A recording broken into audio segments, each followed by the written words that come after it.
Hi, welcome to the virtual harvest and questions and answers with Ralph Woodall. And just wanted to welcome everybody to the 2020 harvest. And just to know that got lots of different things going on in the Valley, and having this virtual harvest has been an opportunity for us to be able to share their experiences with you that you might be able to have if you were here in Yakima, but during these particular times, it's a tough time. So, but also want to let you know I'm at my parents' home up in Terrace Heights, and in the back room here and set up, and I wanted to be able to, basically just give you some orientation of my world and involved in the hops and so forth, and get that together. So going back into the hop world for myself was just as a quick recap, starting back in high school, working out in Moxie. First year was working, cutting front cutter in front of the trucks during the harvest time prior to high school. And then the next year worked as a kiln pusher. And that was a 67 and then 68 kiln pushing. And then 69 moved over into working for Edgar Sharon on Sharon Road, and basically worked there first 69, 70, 71, 72. And first year I was working as a crow's nest cutter up on top of the crow's nest above, cutting the hop vines down for harvest. And then the next several years, 3 or 4 years there, I've worked as the spreader truck driver. So that gave me an opportunity to be able to be out and spreading the hop. The hops go through the picking machine, then they go through a shredder, then into the hop, back of the hop truck, which spreads them out. So you drive down around the fields, and that's kind of a fertilizer aspect, but you also go back out and put down on the roadways, keep dust down and so forth. And so I did that all the way through 1972. And then the harvest of 74, 75, 76, I worked for the Washington State Department of Agriculture doing the brewer samples. And so I'd go out with the brewer cuts and, go out and take samples out of the hop fields in the kiln areas, and they'd have the baling room, and I would go in and take samples out of every 10th bale, bring those back in, label them up, take them into the state lab, and they would take that information and run leaf stem and seed content on the hops at that time. So basically going into that world, I was doing a lot of traveling down into the Yakima Valley, and most of my work at that time was done down in basically a Sunnyside area, down into Mabton, and then around those areas, Grandview, and then back up in through Granger, and then back to Yakima. And one of the stories I always tell on that particular one is the final stop of the day would have been at the Carpenter Ranches. And that's basically goes back into, the early 70s. So that's communication with, dealing with individual hop growers and getting the hops in your blood at that time. So that's kind of the historical perspective, of my background to that point. And then after graduation from college, I was working in for some of the social work at that moment in time, and then worked for the migrant education for just about a year. Then I got a job working for employment security, which basically allowed me to be working again with employment opportunities, and then also work with the farm labor trailer, and to help get growers matched up with the labor force as well there. Transferred down to the Tri-Cities in late 79, and then was working there in Kennewick and Pasco. And then in 1982 is when I was laid off from the employment security. I was low totem pole person and was riffed off because they were having a reduction in force. And so at that moment in time, my dad had just passed away, so I went ahead and got laid off there, moved back to Yakima, moved into the house as in this location, actually staying in this room at that time. And we basically had some other temporary jobs working my way through to try to figure out what was going on. And then in spring of 1983, basically was working for PIE Motor Freight Company, doing the terminal operations supervisor, dispatching trucks and so forth around the country. And then finally they were merging out with Ryder PIE together, and it got more complicated. So I went ahead and said, I'm done with that, and left. And following in June of 1983, communicating with Ralph Olson, he'd mentioned that there was a chance to go to work for the old Von Horst Company in Yakima. And so I ended up getting a situation where I was able to go into that harvest. But the situation, what I heard was that they were going to be going out of business, talked to some friends, and they told me that they were going to be going out. So I called them up and they said, no, we still need you. So I came in, worked the hop harvest there as the taking the brewer's guts samples. And then the very first week of that employment is when the Von Horst company sold out. And then it became grower owners got together and bought the company and we called it Western Hop Company. So basically started in 1983 with Von Horst company. And then I had the opportunity at that point to move into the office because Nick Hughes was the hop buyer at that time. He was basically going to Coors, and then you had a case where Ralph Olson, who was the traffic manager, was going to take over for the buying position.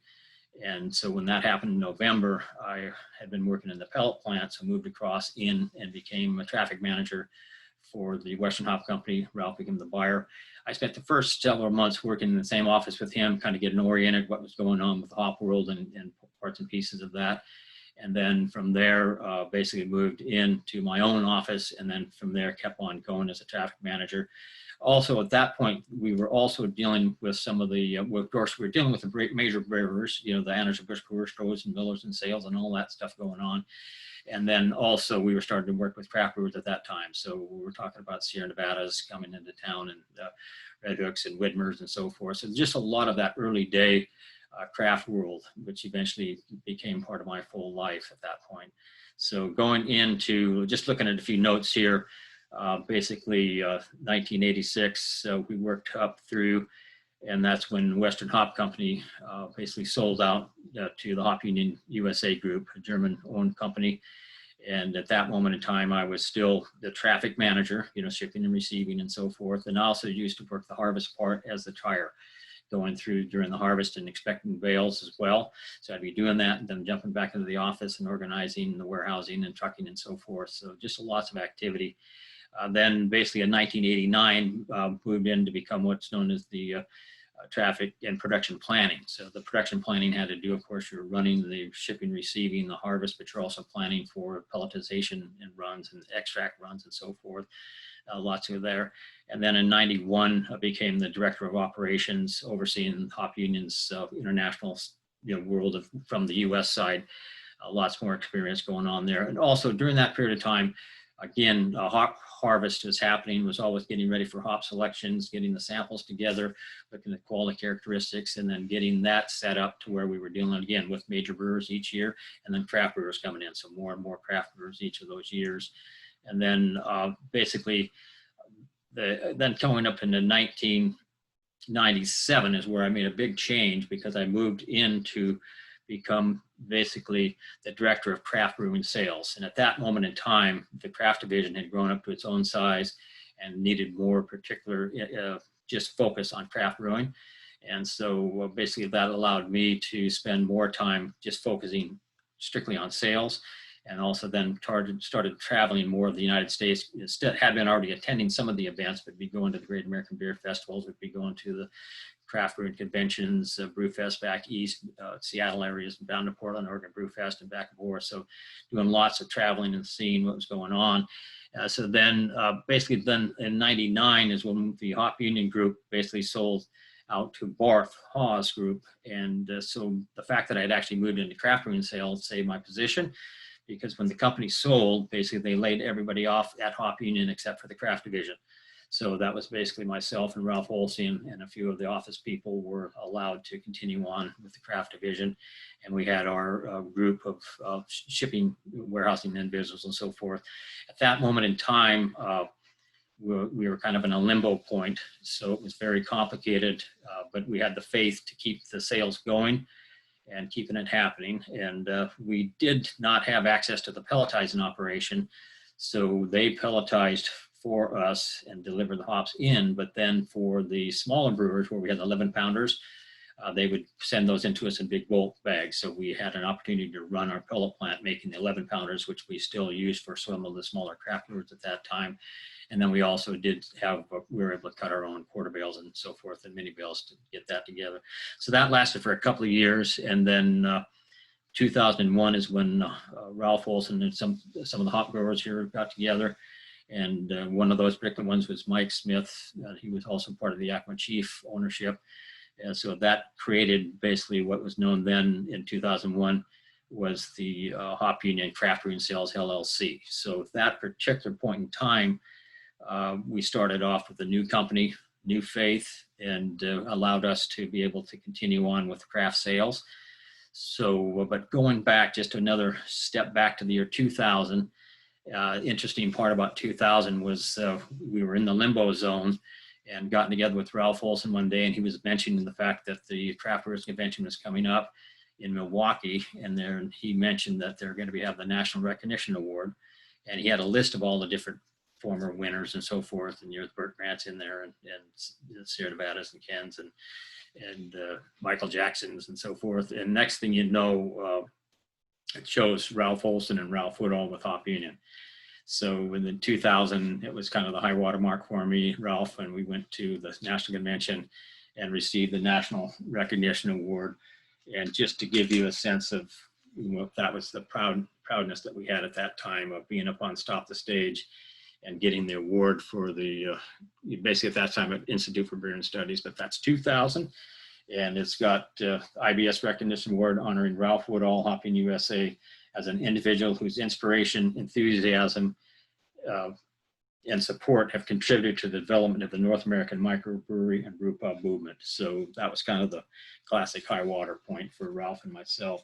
But just wanted to be able to let you know that's something that when you get into the hop world and the brewing world and you want to share that, and that's what we were always talking about, is bringing together the hop families, the hop growers and the brewers, uniting them into one focus point. And that's what we're dealing with today.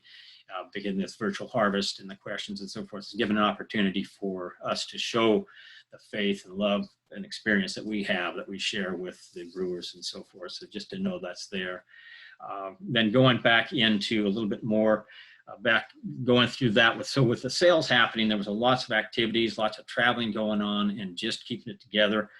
We went all the way up into 2006. At that moment in time, there was an understanding kind of that we were dealing with the Yakima Chief Group and ourselves, basically competing for the same market in the craft division. So in 2006 is when Yakima Chief, their craft sales and our sales for craft division merged in together, and it became basically the Hopunion LLC at that point in time. So I was still the director of craft brewing sales.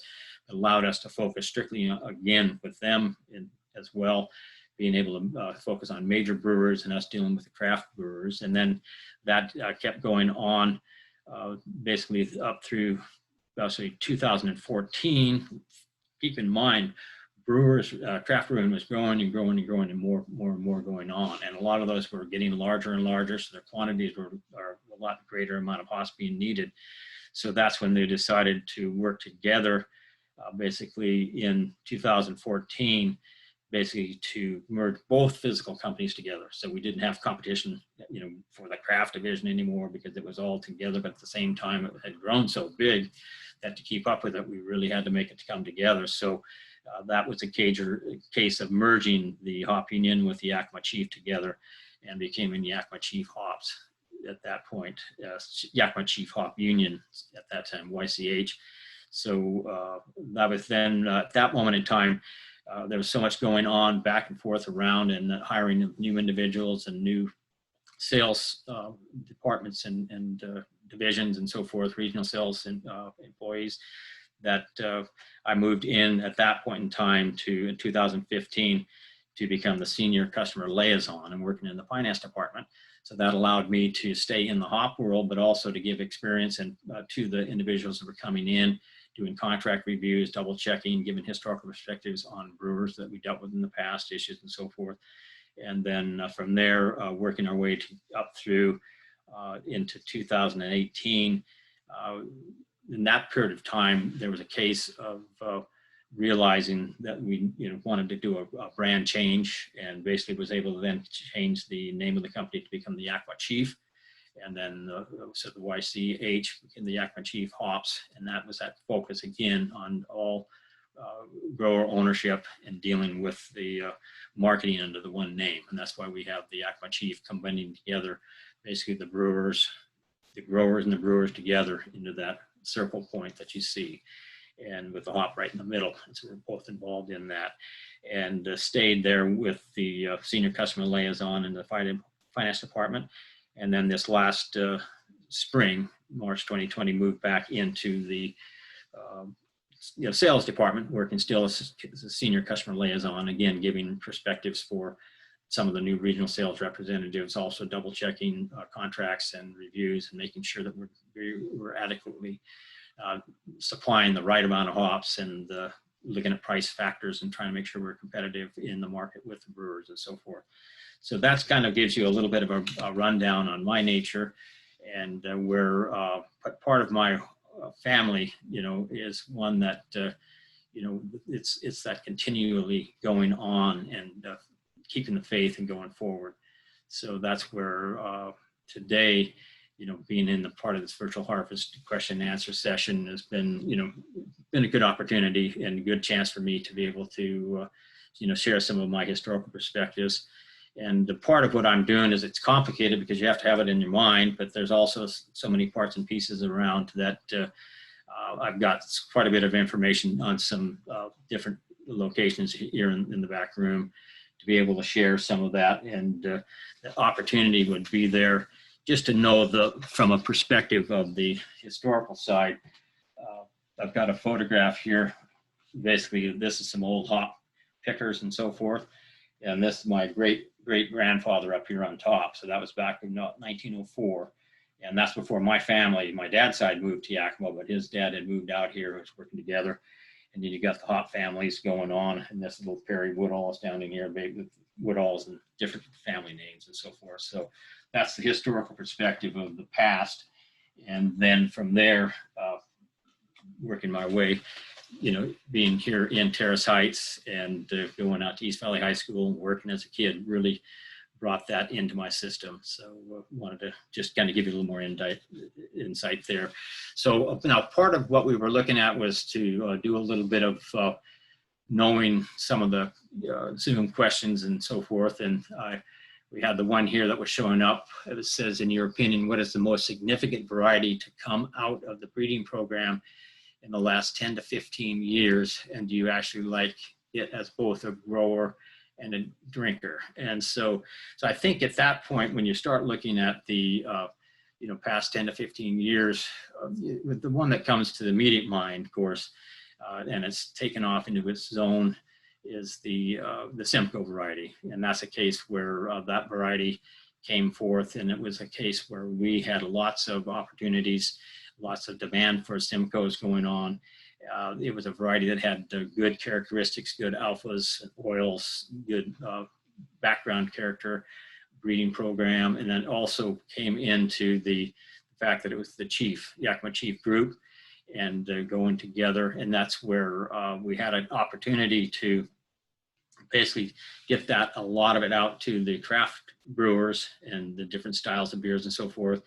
And it really came up into the, from a grower standpoint and a drinking standpoint, worked really well with the, starting more and more with the IPAs and double IPAs and hop characteristics. And then also just giving that sense of true strong character coming out.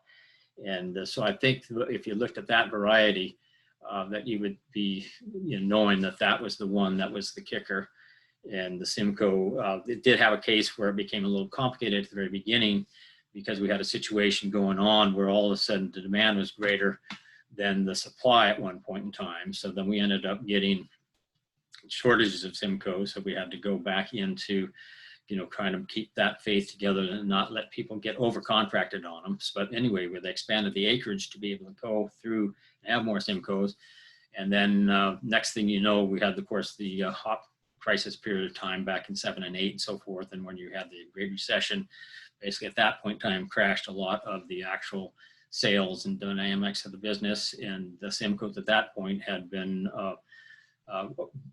going up in extra supplies and so forth. And next thing you know, then it got in a long position versus the short position. So it goes back and forth and around. And finally, after the several years now of everything stabilized, and we've got that together to where it's a standard base hop going forward. And then going into the early days, just kind of a recap on some of those early days. in the craft world. When I first started, basically it came down to your clusters was the main variety being used at that point for major brewers. So you had your clusters, was an early cluster variety and the late clusters. And so you had growing seasons where you'd be having ones that matured in the early point and some that matured later on in the late harvest point. So that's your standard hop, basically used for major breweries and the standard lager beers and so forth. And then from there, of course, they did have some of the fuggles going on, and you had the high alpha hop at that point would have been some bouillons and so forth there. And then that's when they came up with the variety, the Cascade variety. So the Cascade variety, going back into the, basically the early 80s and so forth, and going into the craft division, you started seeing that variety become the kicker that kept going on. So Cascade became the standard for craft beers. Again, high characteristics, not super high alpha, but really good aromatic characteristics and so forth. And then, so that built up over time. And then in the basically starting up in 1990, getting into the 90s now, we had the aspect of the Centennial coming in. So Centennials came in, and that all of a sudden started taking off and becoming a really dynamic craft brewing hop as well. So you had that one going together, coming through, Centennials going on, and then of course getting in then with the Simcoes. And then back the next round, of course, came through with all of a sudden there was another one that came through, and it was the Citra variety. And so Citras really took off and became a very big component related to craft sales particularly, and also some of the larger brewers looking at those, and international sales started going crazy too. So that gave us an opportunity to have access to the Citras. And I'll never forget one of the photographs I took was out at the Loftus Ranches with Mike Smith, and we had the Hop Brew School tour going through, and they had one of the vines down on that had been picked, one of the hop vines, and that was one of the Citras from their test plant, to know that we were actually looking at that as the brewers were here visiting and so forth, and doing the brew school year. And then from there takes off and goes on from there. So, and then next round we're coming back in and we're getting the Mosaic comes in. So you get that next round of the Mosaic variety. And so you have that expansion going on too. So that's all part of this working together and trying to make sure that we have right hops at the right time, but also knowing over periods of time we have changing of varieties and their growth patterns and stabilizations. We also have to deal with locations where they're better grown from the environmental concerns regarding the weather conditions and ground and so forth, and then also trying to make sure that we're getting the proper return, for the growing of those hops. So we appreciate when the growers are growing them and expanding that acreage, but we're also depending upon the brewers to, basically keep those brewing going, and also to keep the contract values kept in a certain state where you're dealing with realities regarding the number of hops used, pounds, and then not being too much over projected. So we've had a few situations where we've been having, over contracted natures, or some people still under contracted. And so we're still continually trying to work together with the growers to make sure that they don't overgrow, but also with the brewers to make sure we kind of keep it a better balance. So that's part of what my world is today, is giving perspective on how this changes over all those years, and that you have to try to keep the dynamics together of your actual production versus consumption. And so now, of course, we're dealing with the COVID situation today, and that's an opportunity for us to realize that that has reduced some sales on certain varieties and certain hops, also certain of the brewers having tougher times. So it's an opportunity to try to say, hey, let's work together with what we can, what you have currently there, what you have on contract. Let's try to continue with that. And we'll look at some of your future varieties in order to be able to shift some of that volume in different directions so we can get better balanced until we get back on a single focus of the modern new day, where things are going to hopefully get back into the way it was. And if it doesn't, we want to make sure that we're accommodating ourselves in how to best get that hop supply and demand going, and keeping it focused and working together. Also, just to reiterate, going back to the varieties, you're dealing with basically what can happen is that have what's known as generational shifts. You have change in beer styles and beer taste and consumptions. So what might have been a standard at one point changes to another one. And so all of a sudden, this variety, which had been high demand, is now over the last several years gone back down because the shift has gone to a new style of beer. And so that is something we have to keep in mind too. It does not mean that that physical hop is not good anymore. It just means that the demand against that style that it's used for is something that has to be considered. And it's a situation where we end up knowing that that can flip over time. And that's consumption has to do with the generations as well. So keep that in mind whenever you're dealing with the varieties into the future. We always want to make sure that you're not going too deep, too far out. And so in the contracting world, you want to make sure that you're kind of layering as needed into the future. And that's an opportunity. We want to, not go too far down, but at the same time, not go skyrocketing up. And so that's where you want to keep that in particular as the consumers are there drinking that style of beer. All of a sudden something else comes up and takes that away from that side and goes to this side. So you have to make sure that we're working together on keeping better balance. So you got that. And again, I do a lot of talking sometimes, but again, it's part of a way for me to hopefully download some information. And since we don't have as many physical questions this time, part of this orientation was to kind of give a little bit of a historical perspective on Ralph Woodall and my world and how things are going. That being said, we had another question that had come up. It says, I'm an English brewer born and bred in the heart of England's hop growing country, Kent. I'd like to know if you think there are any aspects of English grown hops you find superior to American ones. So that's a situation there, which gets a little bit complicated aspects. Basically we've sold a lot of English varieties over the years. And basically, the Kent Goldings have always been a standard variety, used in our world in this point in time. And also we know that there's a situation where a lot of styles of beers, require that.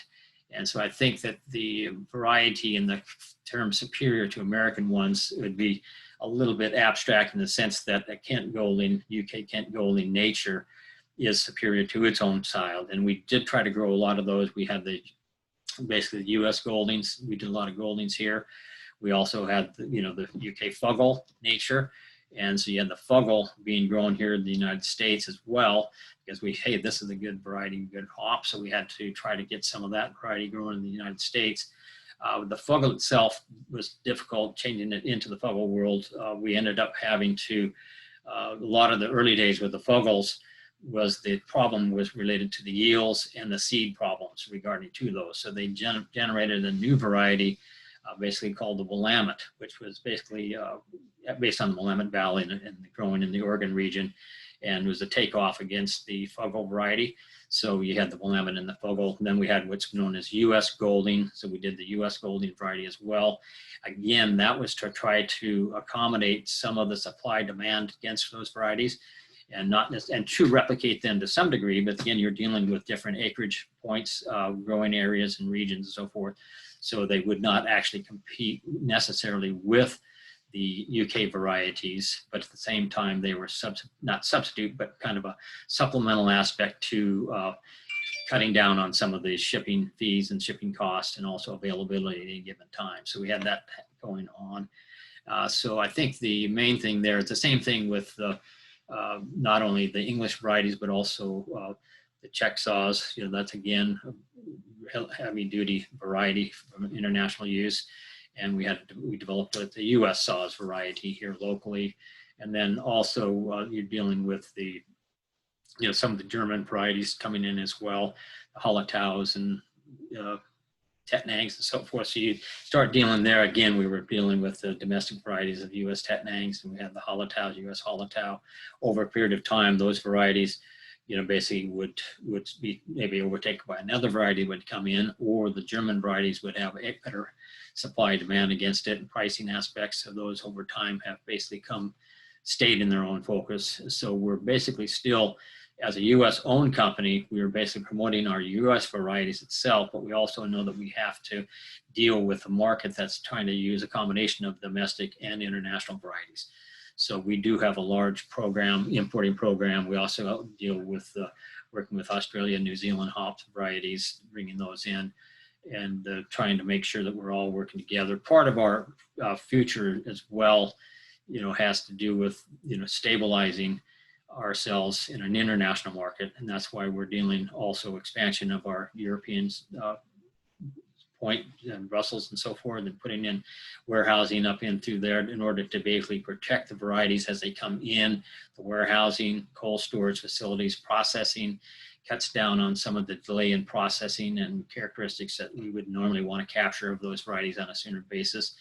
And also trying to deal more with our international and Chinese markets and working with that. So that's a situation where we're trying to always basically work things together to where we have the quality that we're dealing with, and also dealing with the amount of growth in the industry, and knowing that you have the major brewers, the craft brewers, but now they've grown together. So we're also working together to try to make sure we stay focused in quality and growing the right varieties of hops and processing and so forth. And now there's another one here, favorite hops and favorite beer styles. And so I think if you go back to the early days, we did a lot of taste testing when we were in the younger days, and we had we had to be dealing with the, Olympia beer. You had the Henry Weinhardt's beer here locally, and then you had Rainier, they had light, not so light. And then we had, dealing with hams varieties and so forth. And of course you had the Budweisers and Coors Light and so forth. So lots of these varieties going on. And then all of a sudden those hops were, again, some of those early day varieties that we were dealing with. And then now we're now into the craft division in the craft world, and the IPAs and double IPAs and Hefeweizens and triples and so forth. So I think from my perspective, growing up, of course, from an IPA standpoint or from the pale ale to start with would be dealing with the Cascade variety. So that's basically when I got involved in the business. The Cascade was the one that was coming in, that we would do doing the hop rubs. I was also involved in all the sampling that was coming in with the brewers. So I had an opportunity to be checking those out. And also during the hop receiving, taking each individual, every sample coming out, checking it for moisture, checking it for potential aroma characteristics and looking at them. And that basically kept a lot of that aroma characters. And since there was so much Cascade coming in at that point in time, that really got that oomph going. And so that's also, we dealt in the early days with, of course, the Sierra Nevada, and they were coming in making selections, and Cascade was one of their major varieties that we were dealing with. And then, so we have that, you're dealing with the Sierra Nevada, the pale ale. I mentioned that because that's what we were drinking basically, here locally, and supporting it back in the 80s and up into the 90s, then getting into the celebration ales. And that's where we would be dealing with certain varieties that they would be really looking at the kickers going on. And so you start then stair-stepping again, like I was saying, into that centennial variety, and going on from there. So going in, generally speaking, would have been the pale ales to start with, and then you started getting with the IPAs, and that's where the nose was coming into play. And then you had a little bit higher alcohol, but then you started getting into some of the real high alcohol points, and there became a point in time where the consumption was more complicated. And also for, just being able to maintain a consumption level without going too high, too low. So I think from that point, as you get older, it's also a case where you try to make sure you're stabilizing yourself and watching your total intake. And so some of them have got the triples and so forth, and you start getting a little bit too much going from one to the next. So, but again, from, going down over those years, it goes, like I was mentioned before, you're dealing with into the Simcoe world now, and still pretty much working within the IPA zone from a taste standpoint. So that gives you a little bit better sense from where I'm at. But again, over the years, I've basically seen the entire ebb and flow of time going on, and also just a quick one going into the brew festivals. And that was an opportunity. For example, we'd go to the Oregon Brew Fest every year, and we'd set up a sample booth there. We'd have the hops be able to be showing. We're basically combining our world, meeting up with the physical brewers, but also exposing that hops to the consumers. And so at those brew festivals, they would be coming in, and we'd have the different hop styles right there. If they could actually, what hops is in this beer going into, they could be drinking that beer and realizing this is the hop that's in it. So that basically kept that flow going together, and also the excitement of the public.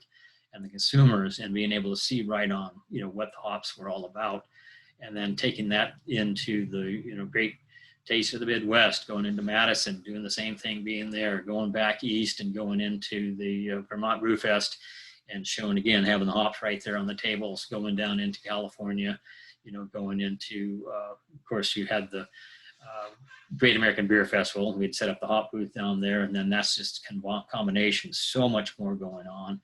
And also during that period of time is when we generated the Alpha King Challenge, being able to try to see what was the hoppiest beer in America, and everybody going back and forth. And so those were really promotional periods of time where we had lots of consumption going on and a lot of different varieties and a chance for those to be shown. So that's happened, just continually goes on now. And of course, now with the situation we're in current state now, not having the national convention, not having the, we didn't have the Fresh Hop Fest this summer. We also, this fall coming up pretty soon. And like an example, the Oregon Brew Fest and all the different festivals being knocked out. Again, we've got virtual nature, and that's where the hop harvest comes in with this virtual harvest going on. So it gives us an opportunity to be able to share, that with all of you that are attending and listening. And we're getting on to time frames and going on. So then keep in mind that for this particular session here, if you have any other additional questions, you want to be able to check in at the, go on to the virtualharvest.com and click onto the question and answers with Ralph's session and submit your questions that time, and we'll get those next week. So that's an opportunity for me to kind of get my orientation together and dealing with virtual communications, and then from there be able to follow up a little bit more of the physical questions and answers, because as we're starting off, we know that there may be some questions that come in that are not in my world to answer, but we'll also be able to relay those on to the right departments or individuals that can follow up and give you the answers for that as well. So that's where we're going to be going on. And just to let you know, there's a lot more history to come in time, and we're going to be just getting it together and doing it. Now, I wanted to take another minute just to show a couple of more fun things just to share with you before tonight's over. And going back into basically some of the variety handbooks over time. You've got some old-fashioned handbooks here. You've got some of the old Yakima Chief ones. You've got the Hopunion variety handbooks and so forth. So you've got lots of stuff going on there. And then also to just to see that we have lots of different things that we'll be able to go over. And I've got photographs from one to the next. It's not easy automatically to see, but at the same time, just knowing that they're in the background and you got the different characteristics going. Anyway, now I wanted to also let you know that this session, be once a week coming up, and I'll do a little bit more, physical preparing. I've got quite a different bunch of things to be able to go over, and I'll plan on letting that be some things that'll help submit your questions, but also this will allow me to be able to bring some more of that insight from the past and keep it together. So with that being said, I think my time frame here will be just about limited to this period of time, and appreciate your following up and also spending the time listening to my thought periods. Got a lot more history to be coming, and thanks, and see you guys next week, and keep it together, and hops to you. Take care. Bye-bye.